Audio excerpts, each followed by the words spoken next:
issue with a bit of a biblical theological tilt.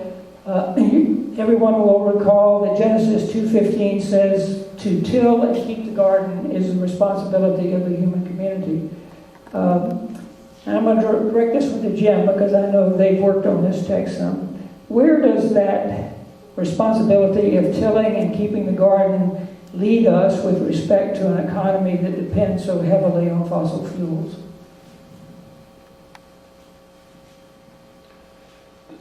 When we started our work on crafting faithful alternatives to the divestment movement, we started by saying, how do we know whether an alternative is a faithful alternative?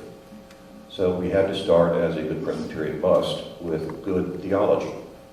So in our work developing alternatives, we've tried to combine good theology, good science, and good economics. And the verse that was cited about tilling and keeping is the verse that we picked as highlighting the good theology. And I will confess to a degree of embarrassment when the Pope picked the same verse, because we're not used to agreeing with the Pope. And he published his paper first. But his approval process is somewhat more direct than ours. What we were focused on was the dual responsibility to care for the community around us, especially those least able to care for themselves. And we'll simply use the poor as the shorthand to refer to that. And also to exercise good stewardship over all of the resources that God has given us so that we can live into our calling. The resources embodied here on this thing we call the planet Earth. So it's the combination of care for the community and care for good stewardship of the resources, and the need to keep that dual responsibility in mind. We cannot focus solely on caring for the poor if in the process of caring for the poor we are bad stewards of the resources. We can't focus so much on being good stewards of the resources that we don't use the resources to care for the poor. So we need to have both of those objectives in mind. I think that is a solidly reformed theological perspective. I don't think that is new to what we've said here about the fossil fuel issue or the climate change issue. I think it is a theme that is played out throughout our reformed theology. But we found it a useful way to help focus our attention on some of the complexities of the particular issue in front of us now. Anybody else?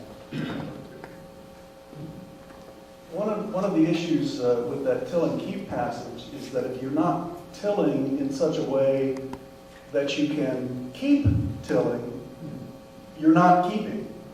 And in fact, our denominational document from 1990, the Restoring Creation for Ecology and Justice document, way back then pointed out the fact that we were tilling way too much and not doing nearly enough keeping.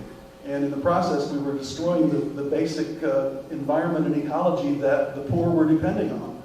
So if we exploit our natural resources to the extent that we are undercutting the basic fundamental structures that support those in the developing world that are subsistence farmers that are living on the edge of their resource base, we are not giving them the ability to develop in the way that we as Christians need to respect how they relate to their environment and their position in the world.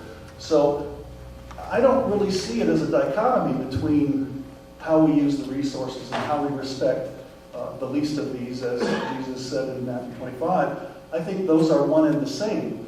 And as we are seeing now, the benefit of exploiting those resources primarily goes to the developed world, and the damage from the climate change that it's caused primarily goes to the developing world, possibly to the point where they can no longer continue to develop. So those are some things that we've got to keep in balance along those lines as well.